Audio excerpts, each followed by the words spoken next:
Welcome to the Project Zion podcast. This podcast explores the unique spiritual and theological gifts Community of Christ offers for today's world.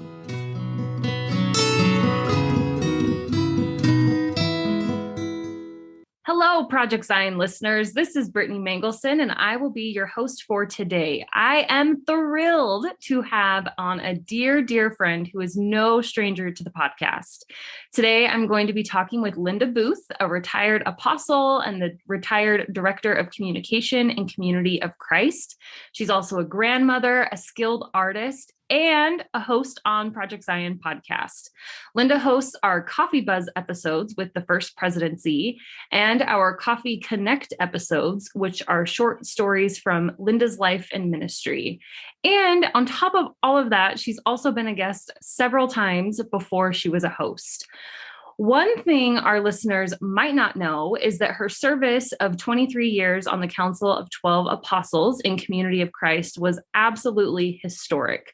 Linda was one of the first two women called on the council together at the very, very, very beginning of women's ministry in the council. So today we are here to talk about that, what it was like to break that particular glass ceiling in church history and serving in a way that no woman was able to do before. So I am absolutely thrilled. But before we get into that, Linda, hello. It's so good to see you. Thank you, my friend. It's so good to see you too.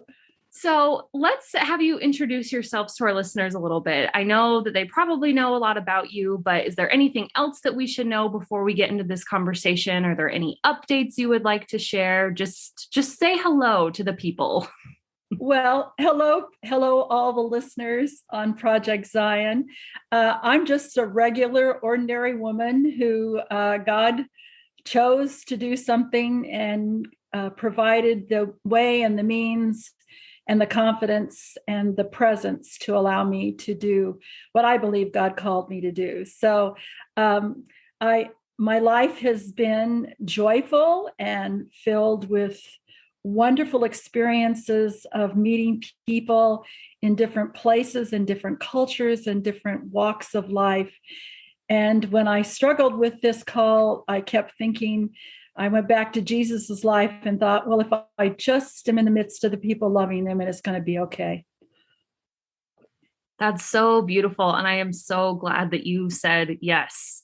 So glad that you said yes, because in many ways, I feel like it's changed my life completely. So thank you, Linda.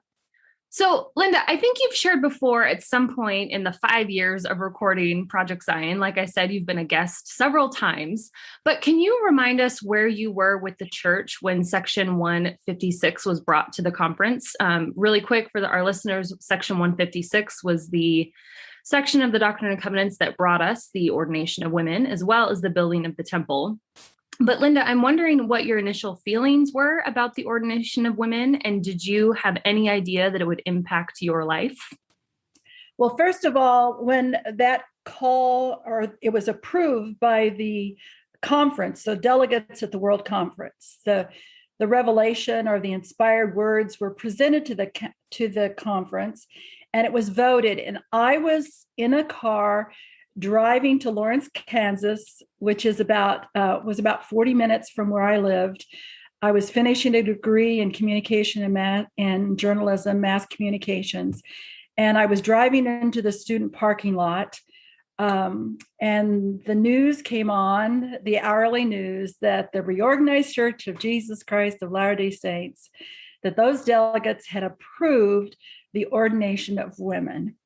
And I remember pulling into the parking lot, parking my car, and crying because I had anticipated that moment. And I was rejoicing in the wonder of what it meant for the church. In some ways, I thought about my own life, but quite honestly, I was crying for just tears of joy of all the congregations that would be blessed by the ministry of women and the leadership that women would provide. I attended a congregation in Olathe, Kansas, that was very open to women's ministry. And while we were not given roles of presiding, we were able to speak in the congregation. So I had a lot of experience planning worship services and doing leadership kinds of things. But now this would open up a new vista for women to really be able to bring the God-given talents to congregations and to the church. And so did it impact my life? Well, of course it did. And it impacted all the women's lives. And in some cases, the women were delighted. And in some cases in our congregation, women were concerned. And in some cases in our congregation, even some women were opposed to the whole idea of women serving in roles that they had always traditionally seen men do. Yeah, I know that just hearing so many stories from folks that it was such a divisive and painful and joyful time. I mean, emotions were all over the place. And to be closer to the center place or closer to independence, I'm sure that the feelings and opinions about this with people that you love and you've served with and you've worked with were probably just all over the place and just a really high, intense emotional time. So my heart goes out to everyone that lived through that and had to navigate those relationships in this new way.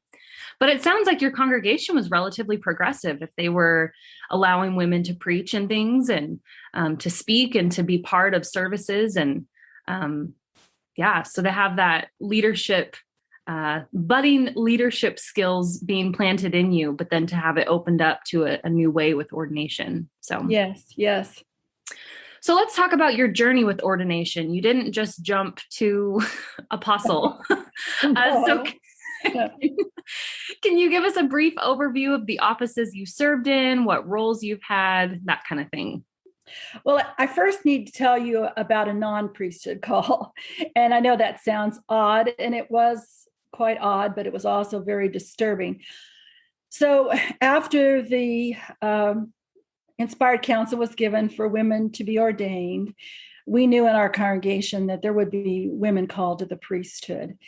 And I guess I always sensed that I would be one of the first because of the opportunities I had in that congregation to bring ministry. But I received a call from our pastor. I need to tell you about him. He reminded me of my grandfather. So I had this unusual connection to him, which was different than really my relationship with him, but the way I viewed him, because he looked so much like my grandfather.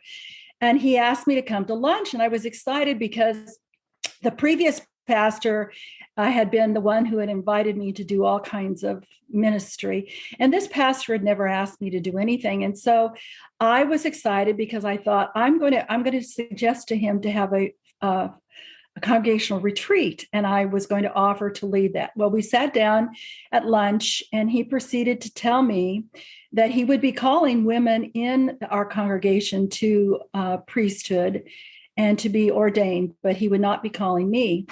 And he said the reason he would not be calling me was because he thought I was running for priesthood office.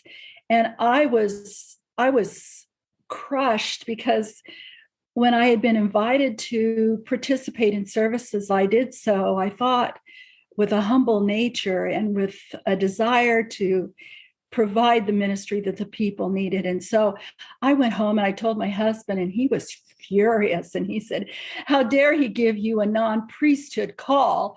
And I cried. I just cried all the time. And at night, I would wake up in the night and cry and think I must have in some way offended God, or God must have been upset with me, and that what I had done before was not what God wanted. And I went to church one Sunday, it was communion service, and I reached for the emblems and I couldn't take them. And it's the first time in my life when I felt unworthy to do so. And so I went home and I knelt beside my bed and I just cried out to God. And these words came to mind: do not allow your hurts and frustrations to separate you from the people you're called to serve. And so in some ways that was a healing experience. So that was my first experience with ordination call, which was not a call, but was something that gave me the experience of, which really helped me in later ministry, to know that I should never allow my hurts or feelings to separate me from the people that God had called me to serve.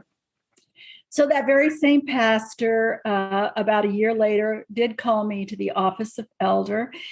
He said that the reason he called me, he did eventually allow me to do the the congregational retreat. And they had a world church minister come, and the world church minister pulled my pastor aside and said to him, she has a call. Is she not an elder already? No. And so he called me to elder, and I became an elder, and then I became a pastor of the congregation. And then I received in the mail, which is kind of strange, a letter from an apostle saying that I was called to be a high priest. And so I was ordained a high priest. And then I began to be invited to teach all these high priest courses in the greater Kansas City, Missouri area. And so I would be teaching all men.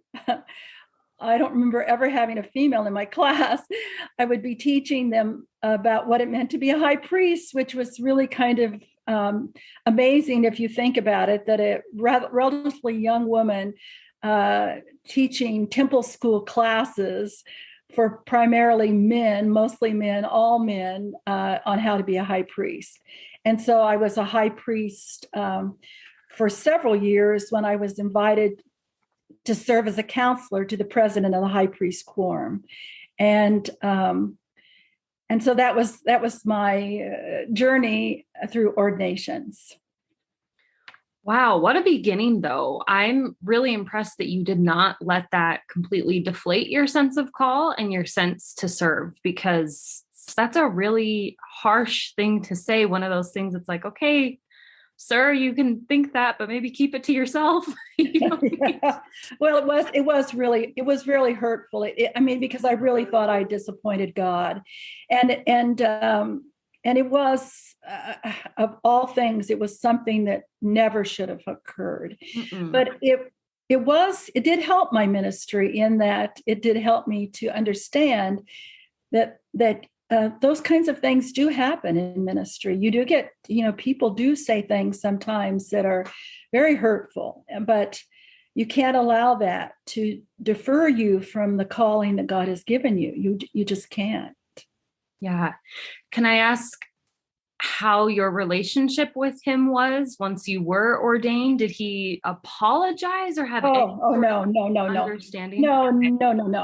He would never would have done that. He was a very authoritative man. He wouldn't have. But he did call me to elder, and it was because the World Church minister had encouraged him to do so. And he actually, was supportive when I became the pastor, kind of a hands-off kind of way. But we never were close friends, obviously. And I did forgive him for those hurtful words, but he never would have apologized. No. Wow. This story is very inspiring. So thank you for sharing that. That's really tough stuff, but also the reality that so many ministers, men and women, go through. So the fact that you did not let that stall your sense of call is really inspiring. So let's talk about your call to the Council of 12. I'm curious how that call was presented to you. Did you suspect that it was coming at all? Did you have to wrestle with it and struggle with it? What was that process like? Well, yes, my call came in the springtime of 1998. And I need to back up to 1994, when I had been I told you I was the counselor to the high priest quorum, and that 1994 World Conference was a special conference because the temple was going to be dedicated. And so there was a lot of celebration to it. And that was the first World Conference where as I served as the counselor to the high priest quorum, I knew that I was going to need to preside at several of those high priest quorum meetings that occur during those world conferences. And I was concerned about that, knowing that there were very few women that were high priests at the time. And so I was very prayerful about it. And I also worked on my Robert's Rules of Order, because that's something that the high priest did, they did to bring legislation forward. And my idea of that quorum was that it was mostly older men who had done a lot of church work and had done a lot of legislative kinds of things in their congregation. And I was quite honestly a little intimidated that I would need to stand up in front of them and lead those Robert's Rules of Order meetings. And so I went into that World Conference in 1994 filled with prayer and spirit, and the conference was fabulous. And when I stood in front of those high priests, I really felt the authority, God's direction, God's presence. And so the last Sunday of that World Conference, we were going to dedicate the temple, as I said, and there was people going to be in the temple for the dedication, but then all the other people were in the auditorium, which is a building just across the street from the temple. And 6,600 people in that building, that's where I was going to watch the dedication. And so as I was walking through the foyer, and all these people are crammed into the space and they're talking. There's different languages you're hearing. So walking through that, I can only describe it as hearing a voice. It really wasn't a voice, but this knowledge came to me, and it was begin to prepare to serve as my apostle. And for some people, they might think that would be exciting.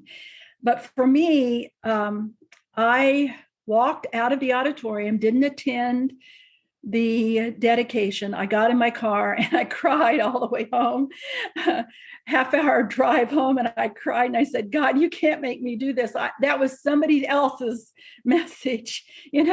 I don't know enough. I just can't do it. I can't do it. And that message was for somebody else. And I just kind of discounted it. And then I told my husband, and he laughed and he said, you don't have to worry about it. You don't even work for the church. You're going to be okay. But those words kept, coming. They were in my head. And I had this list of reasons why I couldn't do it. I mean, it was extensive. And I literally wrestled with God for 2 years. And finally, I just gave up. I just surrendered. And I said, God, if this is what you want me to do, then you have to promise me. And I had a list of promises that I needed from God, that if I stood before the people and didn't feel as if I had words to speak, that God would give me the words, that if I got on a plane traveling to some place where I didn't know the people, that God would need to go before me. On and on and on, I asked for these promises.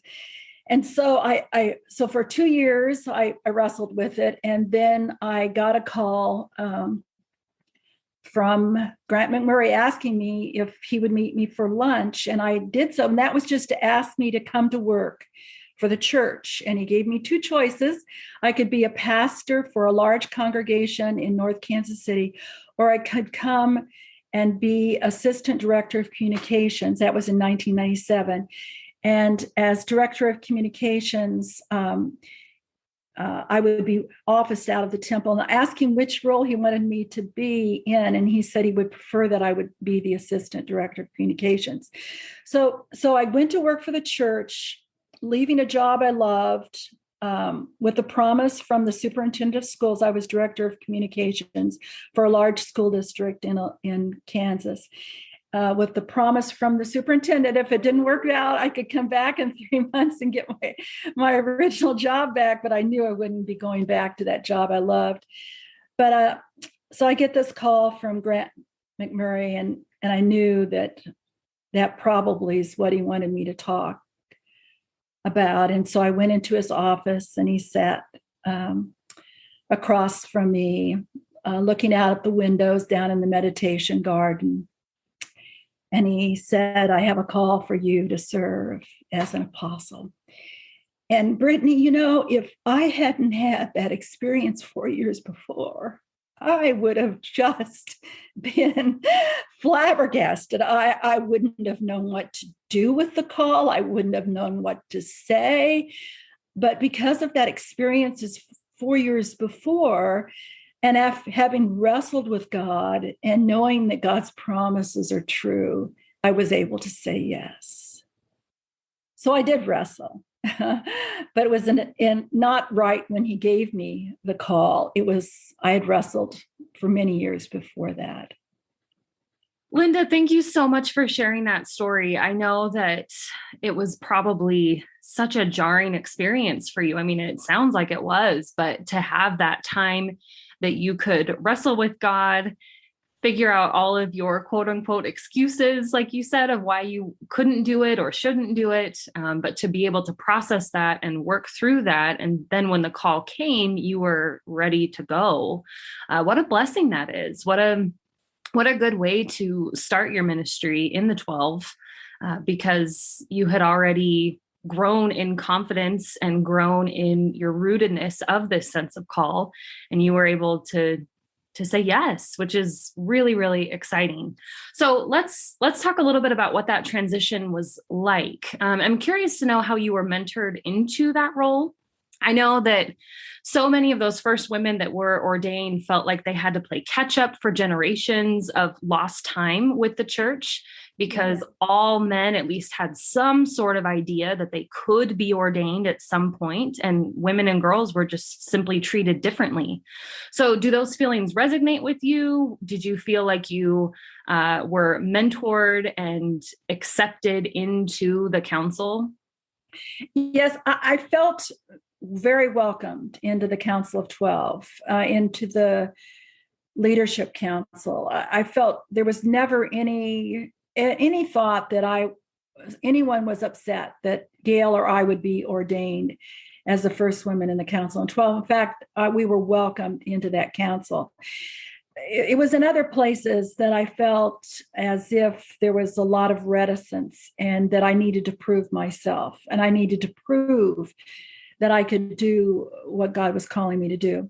Was I mentored? The kindness of the members in the Council of 12 would answer any questions, but I hadn't worked for the church as an appointee or as a World Church minister. And so when I came in, I understood that there were men all around me in the field who were like, why, they wanted a woman, but the only way for them to rise in the organization, with next step for many of them, was to be called into the Council of 12. And I remember at the conference where I was ordained, a man that I had known for many years, who was a World Church minister, who passed me and said something like, "There's no one else least deserving." And he just kind of walked by, and I knew that I could actually feel his being hurt. He probably thought he was going to be called into the Council of 12. And here was this relatively young, I was not yet 50, woman who had no field experience, who was being called into a role that he was perfectly prepared to do. And my field was the central field. So I had 5 stakes and multiple districts. It was a very large, complex field with lots of ministers, male ministers. And I served as a supervisor for, I think it was 42 males. And so to come into that role with no experience, and how does anybody mentor you for that, right? I could go to my colleagues in the Council of 12 and ask them questions, but how do you then go into a field of all men and then begin to supervise them and direct them in mission.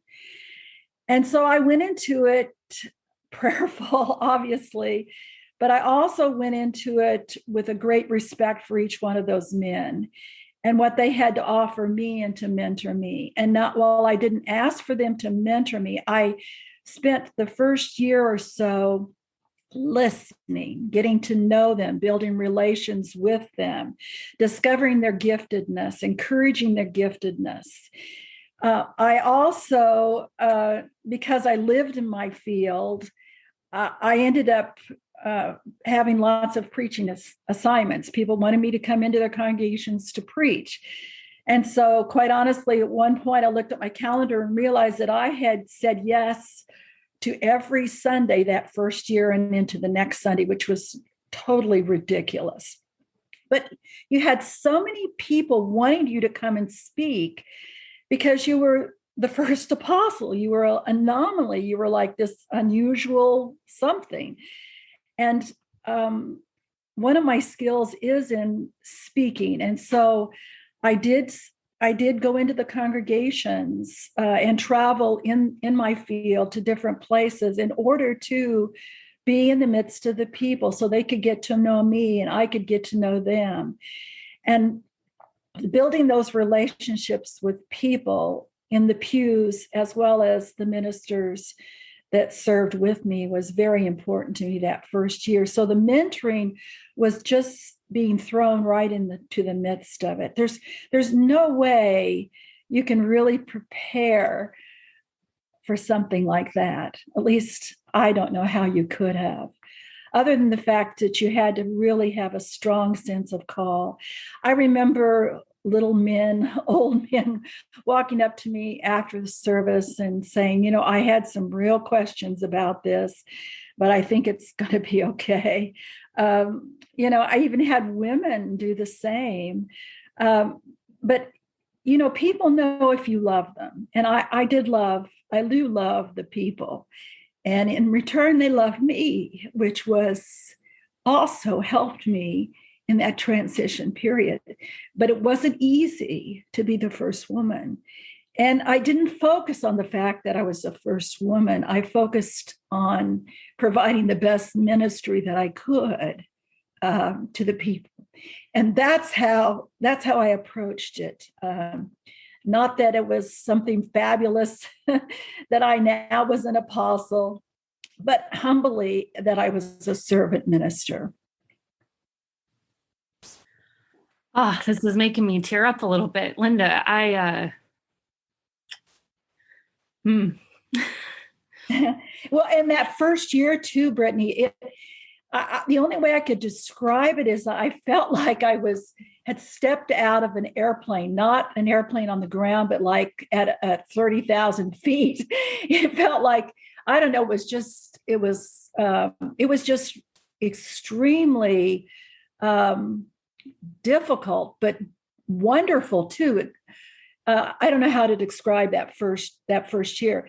I remember one time Dave Brock saying, I don't know how long he'd been in the council, but when he was called to go in and serve as the presiding evangelist in the church, he was sitting around the table in the Council of 12 council room. And he said, as he was, telling us how much he had enjoyed serving with us, he said, I just now feel like I'm starting to understand my job or his ministry as an apostle. So it's something that continues to grow within you, that understanding of what it means to serve as an apostle. It's not something that you can be mentored really or be prepared for. You just have to go into it with faith, believing that God will help you on those mountaintop experiences you'll be aware, but also in those times when you work through very, very difficult situations.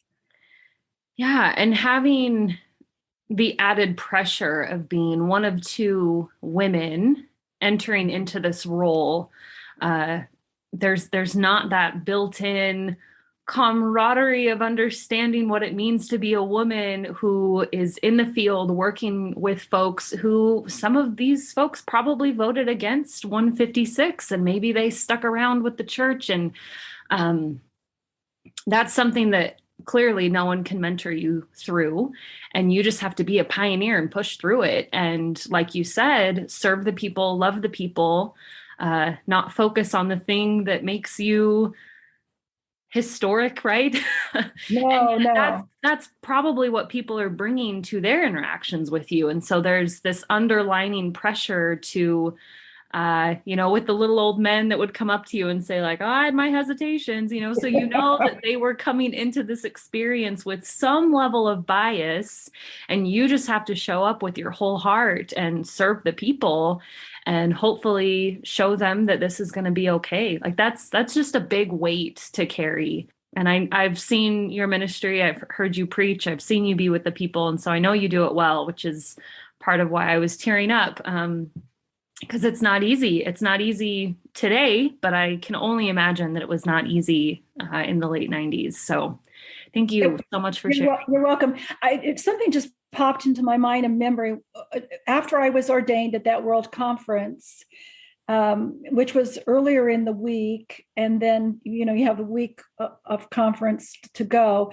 And one night I was driving home. It was dark. And as I was driving home, I passed by a restoration branch, and I need to explain what a restoration branch is.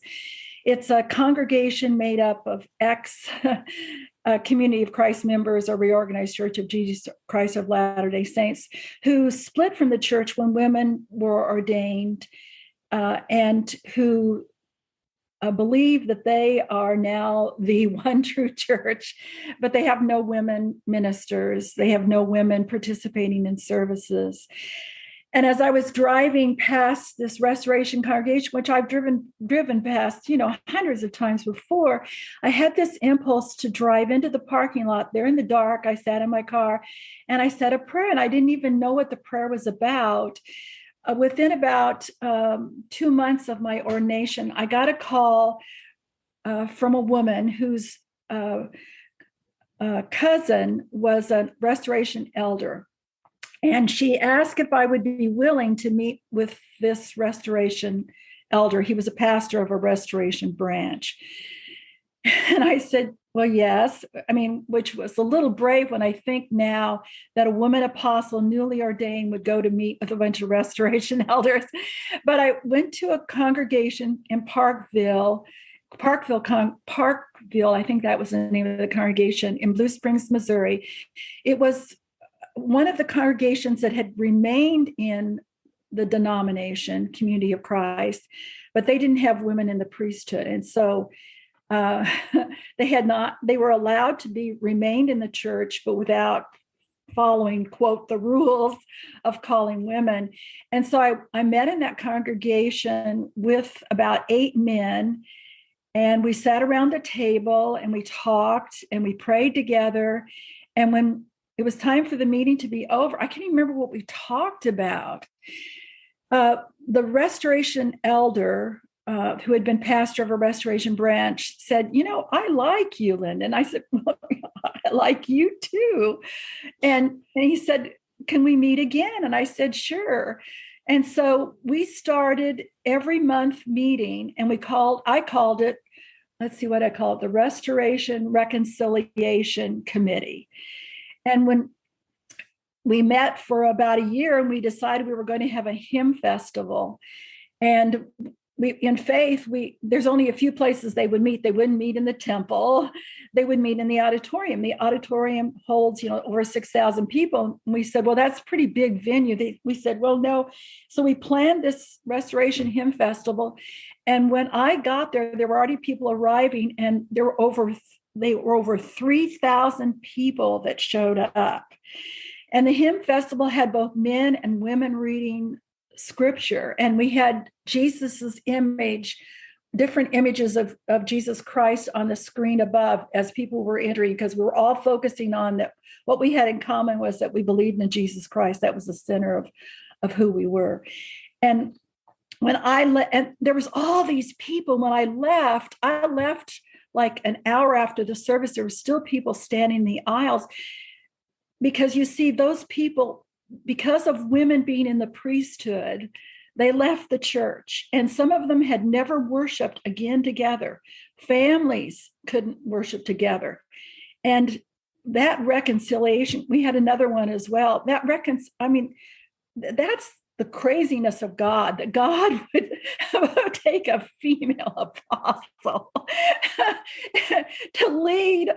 How bizarre is that? A reconciliation group of restoration elders to bring to pass an opportunity for people who had longly yearned to be together and worship, parents and their children and brothers and sisters and friends from college. It was remarkable. So that's how crazy God is. That God would use a female apostle to bring reconciliation in some way between those who don't even believe that women are called to the priesthood. It just astounds me even now. Yeah, no, that is astounding. And Linda, I'm just struck by that started with a prayer on your part and just being open to the possibility of relationship, and then saying yes to meeting with an elder, and it kind of snowballing from there. It seems like from these few stories, it seems like there's a pattern in your life of you being prepared for something. And then by the time the something happens, you're ready to go and ready to say yes to the Council of 12, or to say yes to having a gathering of over 3,000 people for reconciliation, and focusing on what you have in common. That's really beautiful, and such a great way to recognize God moving in your life, because had that been presented to you, just this idea of, oh, we should have this reconciliation big thing with everyone, you probably would have said, well, I'm a female apostle, I wouldn't be able to do that. They would reject my ministry, but you had that preparation time of building relationships, of sensing that there was something to be done here, and working up towards that, all with this sense of call to this ministry. It's beautiful. And I'm really glad that you recognize it and are able to articulate it, because I think it's really helpful to just be able to recognize where God is showing up in our lives. So thank you. You're welcome. So Linda, we've talked a little bit about your transition. It sounds like your ministry was pretty accepted, but were there any unforeseen hurdles? I'm sure there were, just challenges, things that happened that you may have not expected. Oh yes, there was plenty of those. Traveling internationally was interesting, especially right after I was ordained, because I started getting a lot of requests, like to go to Australia and Africa and different places. And my first trip was to Australia for 3 weeks, and I hadn't been away from home that long. That was difficult for me, traveling a different culture, standing before the people. Their approach, their culture was so different than what I had experienced. Some of the men raising their hands and saying things like, well, you're easy on the eyes. And it was like, wait a minute. But, it was difficult. It was really difficult. The people were fabulous, but there was also, again, over and over again, they were watching me to see what I could do or what I would say. And to go to different cultures to speak a language that's appropriate for that culture, I learned that I really needed to talk to people and to understand. And so when I was invited to go to Africa for 5 weeks, I traveled with President Grant McMurray, and Bunda, who was recently ordained. That was in 2001. he was ordained in 2000, and I traveled all with men, and in that travel, a woman, first of all, that I was white in a sea of Black and brown people, I stood out. Children would come over and just to touch you to see if you were really real. But they didn't know what to do with a woman. In their culture, women were really more like possessions, almost like servants in some cases. They didn't. It was very difficult traveling. They would put me in the front seat. They would put the president of the church in the back seat because they didn't want to touch me. They didn't want to bump up against me. But by the end of about the third week of the 5-week trip, I was sitting in the back seat. No sweat was flying everywhere because there's no air conditioning. We were bumping into each other. So they kind of got accustomed to me. But when we would go into the different villages or the different little cities or towns, there was always this big celebration. And the women would be singing and dancing and welcoming you. And they would give you letters.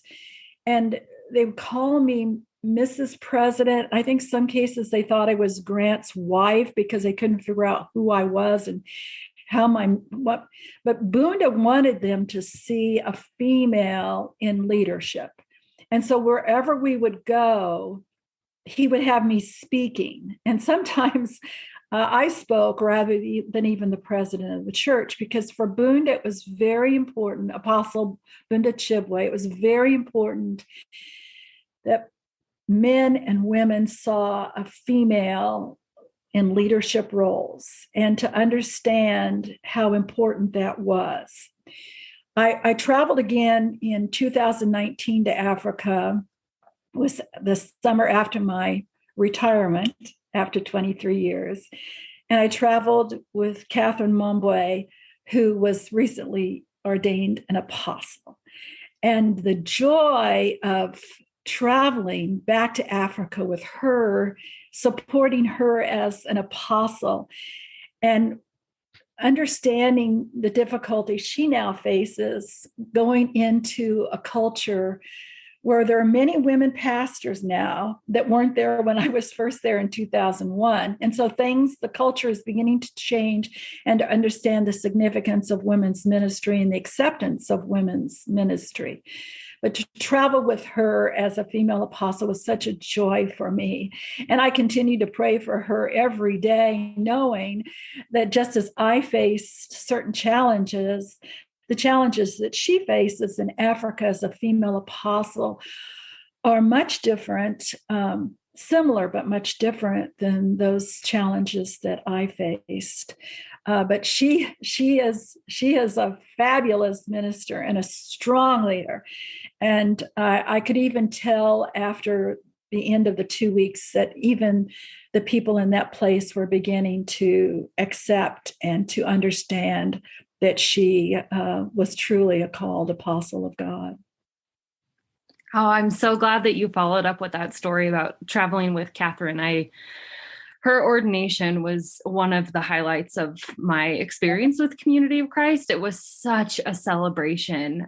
The church in Zambia and various countries all over Africa just physically getting up on the stage and dancing. And it was such a joyous moment that will be imprinted in my mind and heart forever. So I'm really glad that you had that experience to be able to go back and to see the progress of women's equality, and to have an apostle from Zambia to be able to, support her in that ministry. And what a beautiful full circle moment of just women's empowerment. This makes me so happy.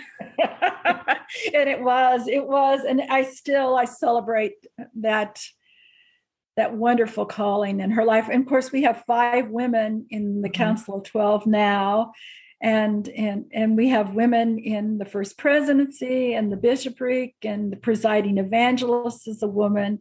And so in the leadership, when Gail and I came in, we were the only 2, and now there's multiple women that serve in the highest leadership roles in Community of Christ.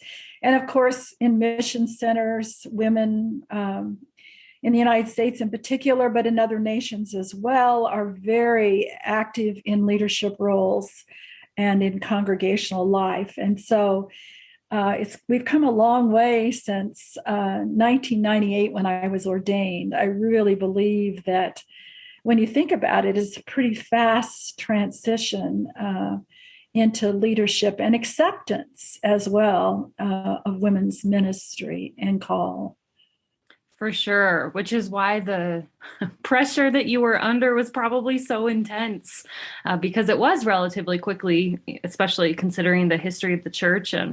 But look at how beautiful of a place that we're in today. And just knowing that you really helped pave the way for that just makes my heart overflow with gratitude. So thank you, Linda.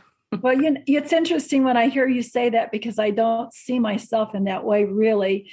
It was just a God thing. And I think God, working with God, it kind of works in a way that is a benefit to those who have that experience. So, for sure.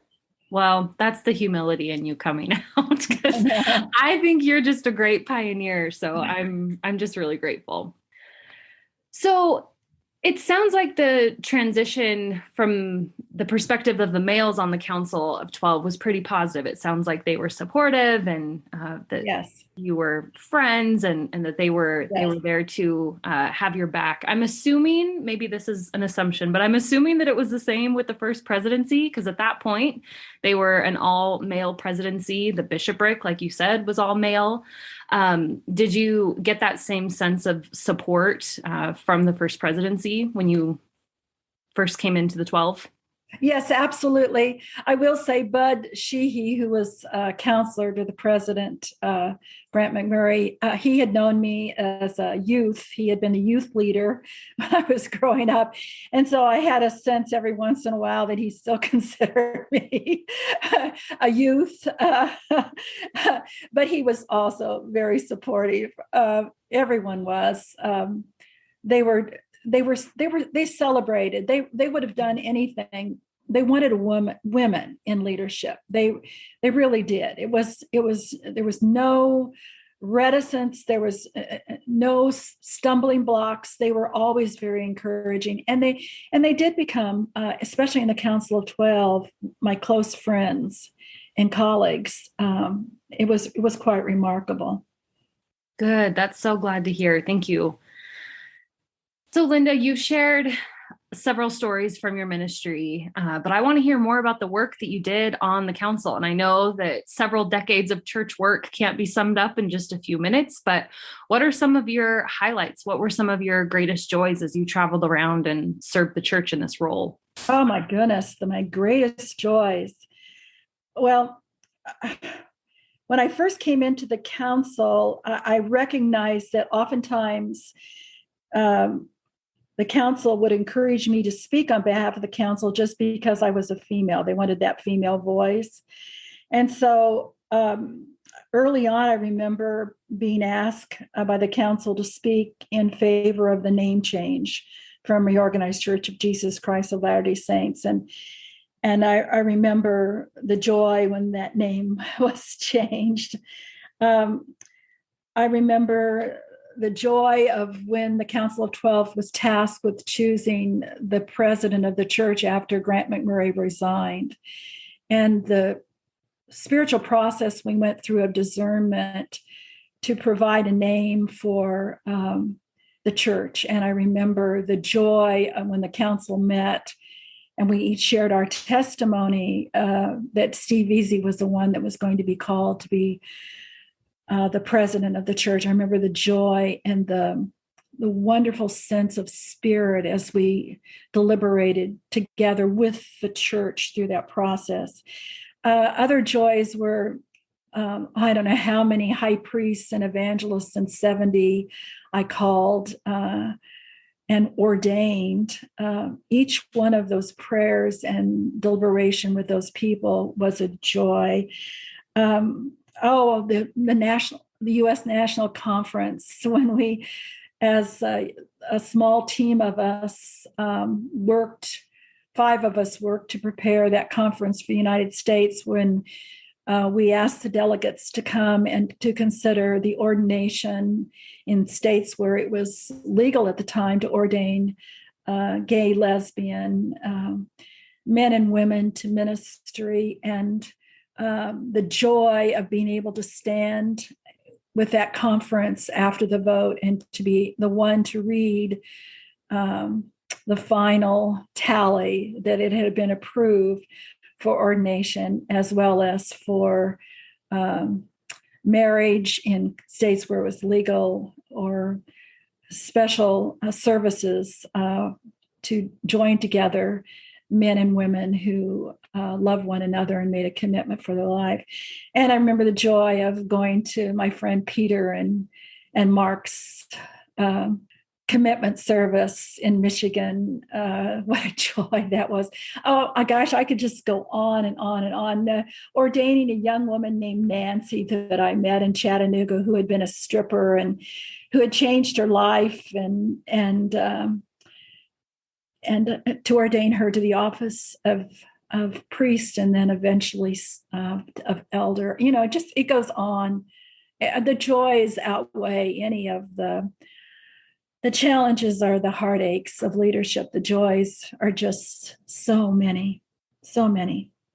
Linda, thank you so much. I know that sometimes it can be easy to focus on the challenges, but the highlights and the joys really do overpower everything. And like you said at the beginning, being with the people and serving the people is what brings you the most joy. And so I'm so glad that you were able to have several decades of concentrated time working in the field, working with people, just spreading the good news of the gospel.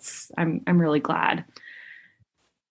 One thing that I am curious about, as you were traveling in your field, did you sense that you were maybe a role model of sorts for women and girls? I know that you did mention that some women maybe confessed that they were a little concerned about having a woman apostle, but did you get the sense of you being this beacon of hope, or this new image for women to look to, or young girls to look to? Because you didn't have an image of a woman apostle when you were growing up, or when you were a young adult or anything like that. And so did you get that sense that you were a leader for women and girls particularly?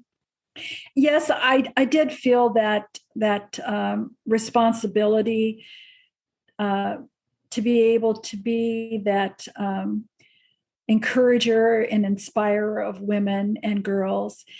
But quite honestly, I had the same sense that I needed to do the same for the men, because I needed to be the role model for them too, of female leadership and ministry.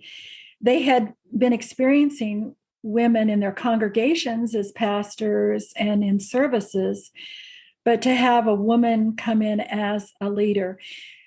Things have changed in Community of Christ, even in the 23 years that I've served in the Council of 12.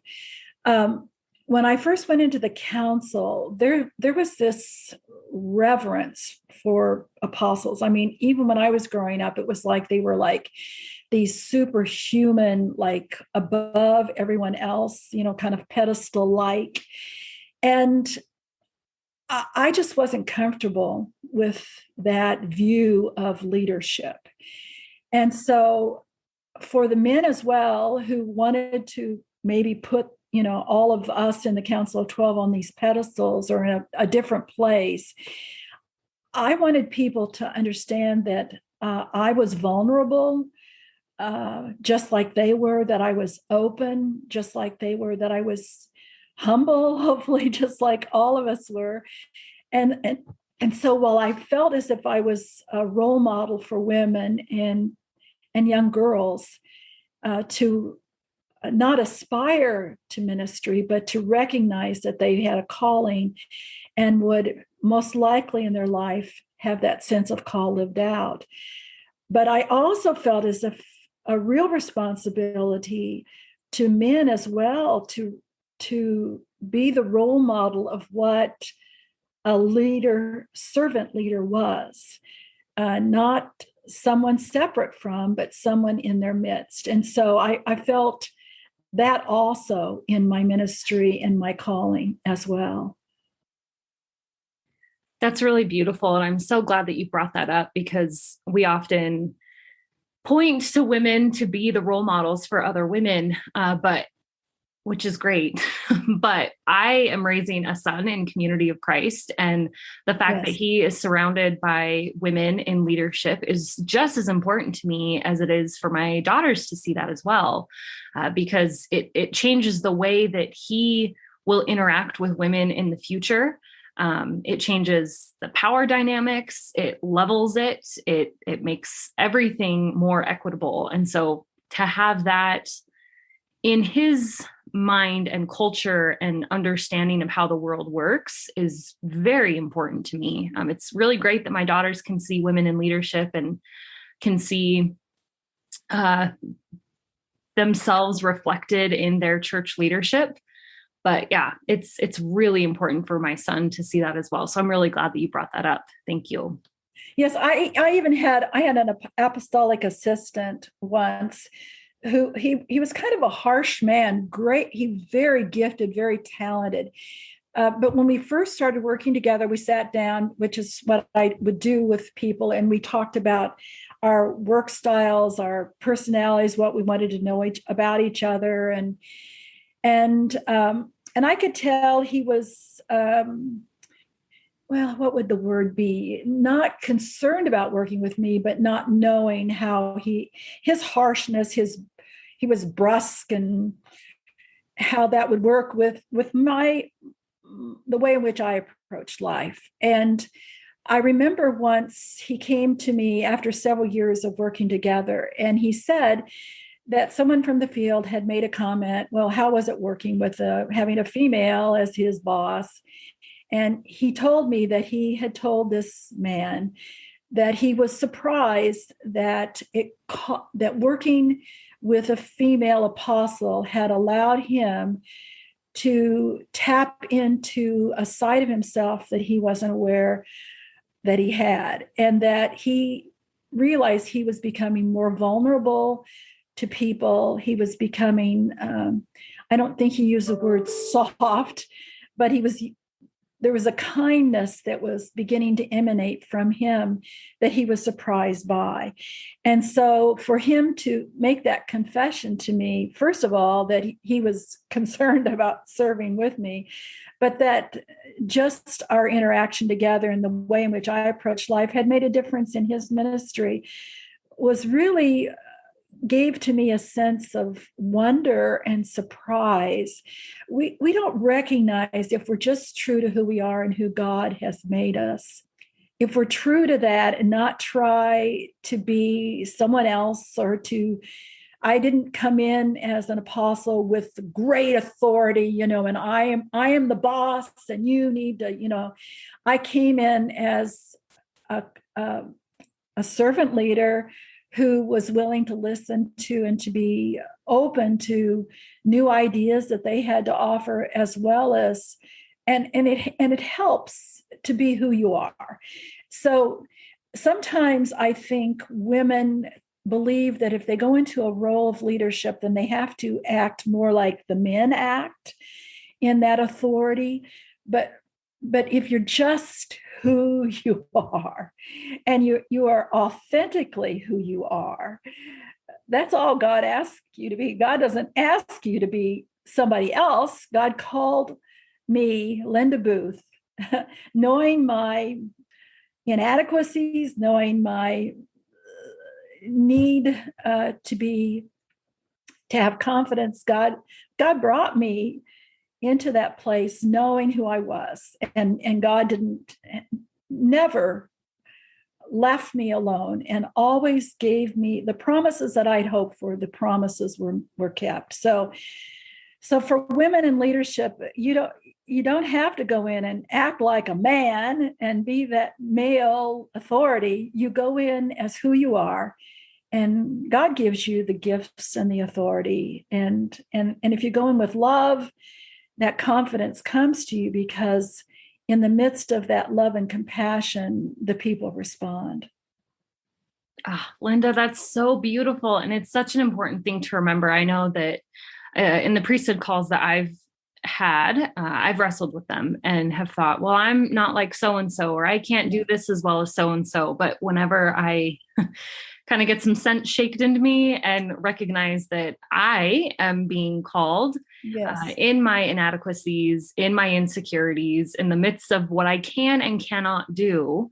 And if I just show up and be myself, be the person who was asked to fill this role, somehow it works out. Somehow it's consistently worked out. And I'm still not sure how, but it has worked out in my life. So it's good to know that it's worked out in your life as well. And yeah, that just showing up as who you are is what matters most and is what is going to make the most difference. Yes, authenticity is where you need to be yourself.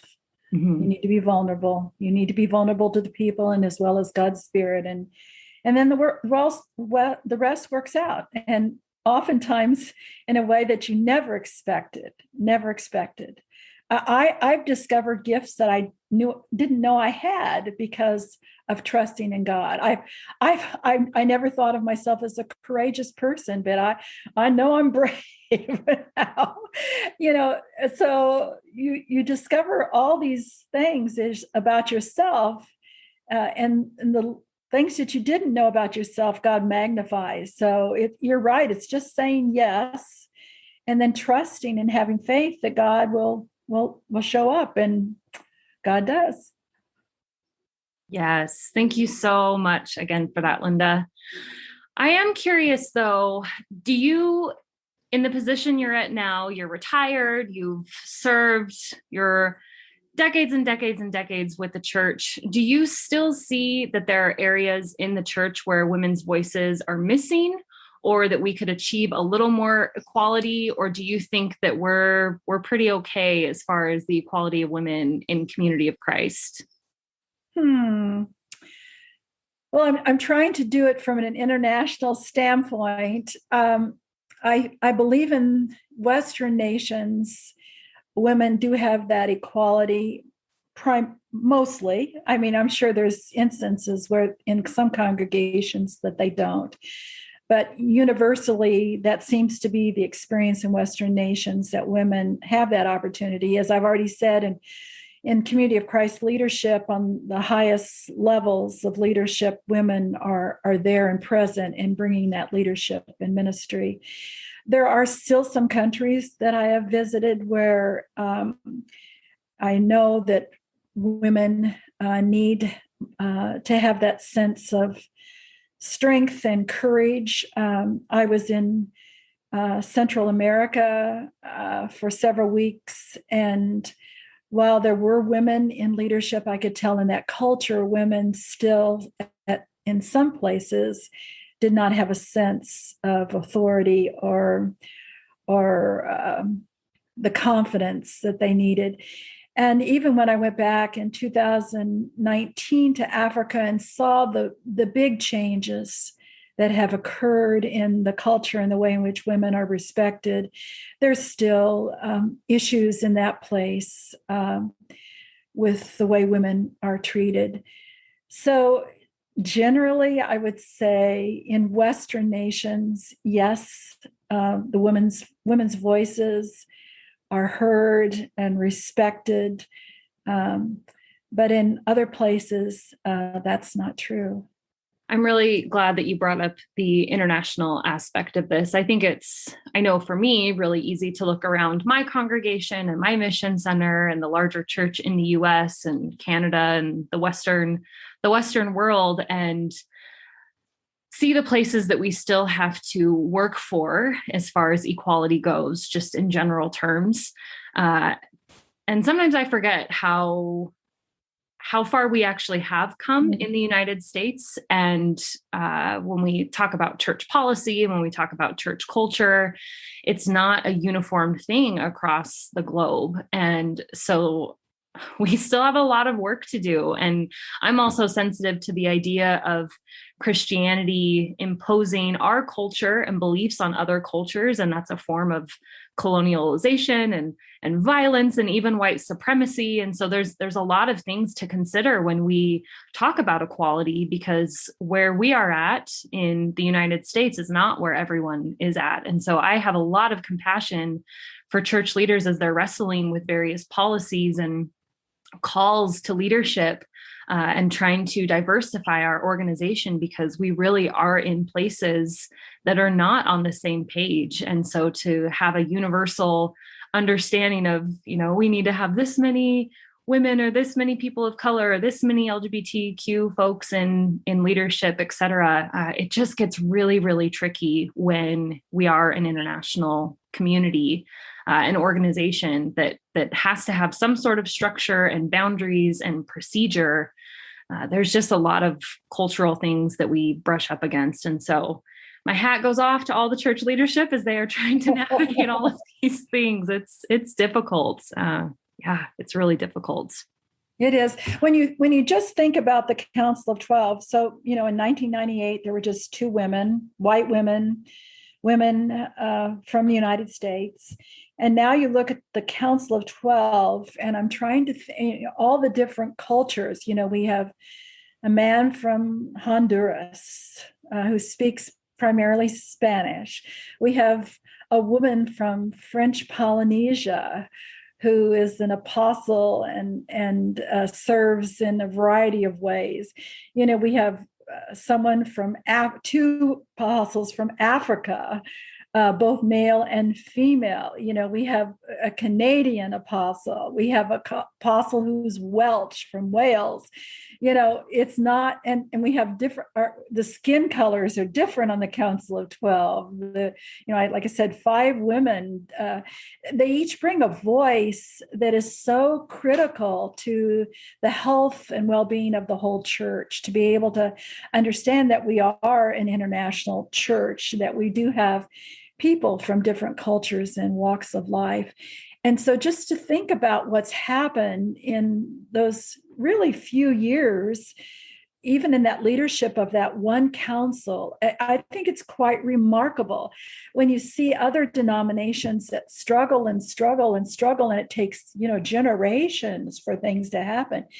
In Community of Christ, things happen really fast, maybe not as fast as we would like, but when you think about it in the context of other denominations, because we do have inspired counsel, I think God moves us along pretty fast, faster than oftentimes people can keep up with, because there's so much more to do in the building of God's peaceable kingdom that we need to be on that mission, Christ's mission, to ensure that people throughout the world are able to be the worthy people of worth that God sees them. So, yeah, you're right, Brittany. We've got a long way to go, but we do need to recognize that in such a short amount of time, we have moved light years. When I worked with in director of communications for the church, I worked with a woman out of Atlanta who came in as a consultant when we did our name change. And she told us about the Church of the Brethren, who were going to change their name, and they were going to change their name to Community of Christ. Now, they had been working on the name change for like 5 or 6 years. They were thinking about it, processing it, discerning it, on and on and on. And in our denomination, that happened relatively quickly. And thankfully, Community of Christ, which reflects who we are and who we're called to be, is a wonderful name for this faith movement. But I just think of the Church of the Brethren, who have that name, Church of the Brethren. Think about it. and they had that name. They had discerned that was God's name for their church. But because they were so slow and our church moved so quickly, we were able to secure that name and have it call us into the future. Yeah, no, that's such an interesting story. And I think that it's true that Community of Christ, it can seem like we move slowly, but from my perspective and my religious background, I think we're doing great. The fact, that we ordained women in the 80s, mid 80s, and LGBTQ affirmation in 2013 in the US and multiple other countries following, and even before that, those are big theological changes. They're not just cultural and policy. I mean, they're theological expansions of God's love and grace and opportunity to live Christ's mission. And that is something that I think several churches are never going to actually address. And yet we said, yes, we're going to do the hard work, and we pushed forward. And I just think that it's so beautiful that we have the process to be able to do that. Yes. Through common consent and through how we conduct conferences, et cetera. So yeah, the avenue for change, I think, is one of the most inspiring things about us, and just such a good reflection of the God that we know and worship, that just is ever expanding, ever deepening our relationship with God and one another, and what it means to be the church. So I'm really glad that you brought that up. So Linda, you already touched on some stuff that I think would be really helpful for seekers, but I do work with a lot of seekers that come from traditions that don't ordain women. Sometimes women are so eager to serve, but then other times they really struggle with self-doubt and confidence. So I'm curious to know what you would say to women who just aren't sure if they're cut out to take a more active role in congregational life, whether that's ordained or not. Some women that I know particularly struggle with even speaking at the pulpit, or they don't feel like they can even get involved in children's ministry or planning activities because they just don't have a lot of confidence in moving forward in ministry. So what would you say to encourage, and men too, but I'm just particularly talking women. Yes. And as you've been talking, I'm trying to think of what words I would say to a group of women who have that sense of reticence of what it is God wants them to do. And I just go back to something that is so important in Community of Christ, and that's the realization that all are called, from the youngest to the oldest, male and female. In the inspired Bible, Joseph Smith's Bible, it says that men and women are created spiritually in God's image. It's not just the men who are spiritually in God's image, it's the women as well. And so for all women, no matter in which culture they've been raised or denomination, they have been called by God, and God has a purpose for their life. Now, the purpose might not be to stand before the people and to preach or to pray, but the calling of a woman is there no matter what. And that calling might be, as my grandmother, who moved amongst the people just caring for and loving people. And she never was ordained, obviously, but she was a minister, whether she was ordained or not. And for women to realize that their life is also a life called for ministry. And it doesn't have to be ordained. You don't have to be ordained to live a Christ-like life. And that's what occurs when you try to live that Christ-like life. Then you are given more confidence and assurance that you're doing what God has called you to do.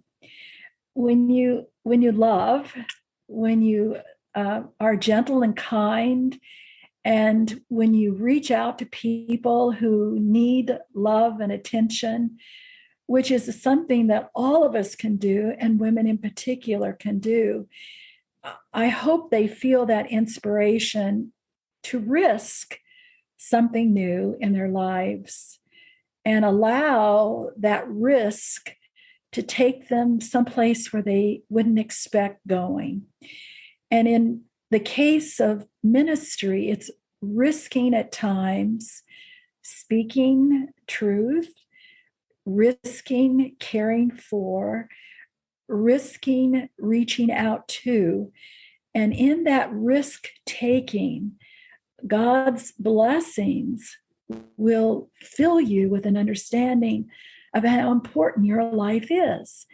And each individual life is important to God.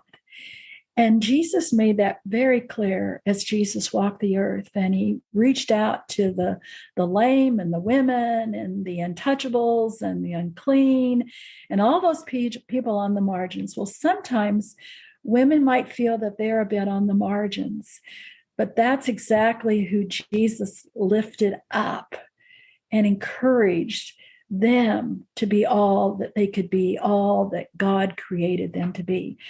And so, while I don't really have words to share with them, I just hope that as they prayerfully ask God for direction, that God will bless them as they bless the lives of others.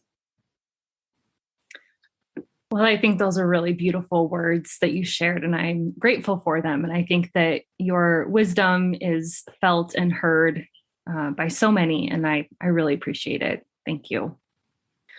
Linda, this has been an absolutely wonderful conversation. I was so excited to have it, and I've learned so much from you in our short time together. But I always like to end my podcast conversations with just a question of, did I not ask you anything? Is there anything else that you would like to say? Is there a question that didn't get asked that you would like to respond to? Anything else that you would like to share with us?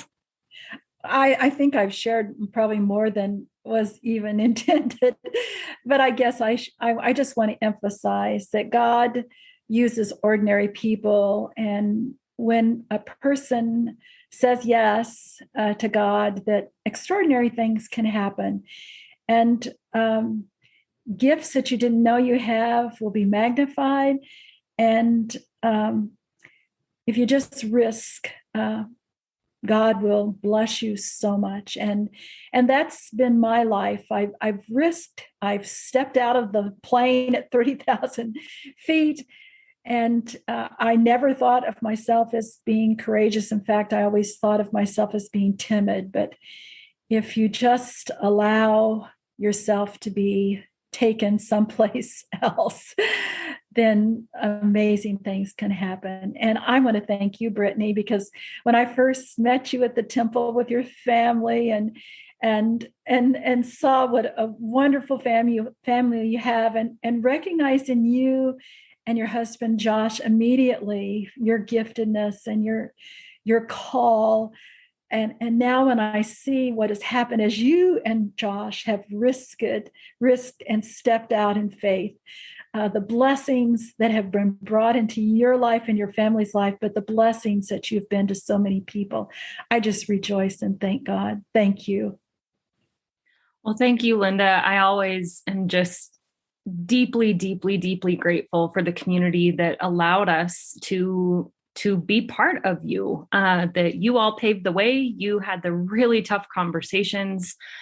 You made the policy change, the change in revelation, the change in just expanding our identity and our mission to live out Christ's mission. And I'm just really grateful for it. And I feel really blessed that we found you all, and that it's a place where I can raise my kids with a lot of confidence. And I know that whatever they end up doing or being, that they will be able to find a community within Community of Christ. So I'm grateful for all of the pioneering women and men that came before me and allowed us to find a home here. So thank you. Thank you so much. And listeners, you will be sure to hear more from Linda very soon. Like we said, she is the host of 2 different series on Project Zion, and we are always excited to have her back to share from her life and ministry and her giftedness as a volunteer after her retirement. So, Linda, thank you so much, and we will hear more from you very soon.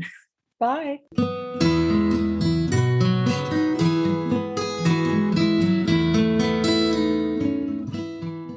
Thanks for listening to Project Zion Podcast. Subscribe to our podcast on Apple Podcast, Stitcher, or whatever podcast streaming service you use, and while you are there, give us a 5-star rating.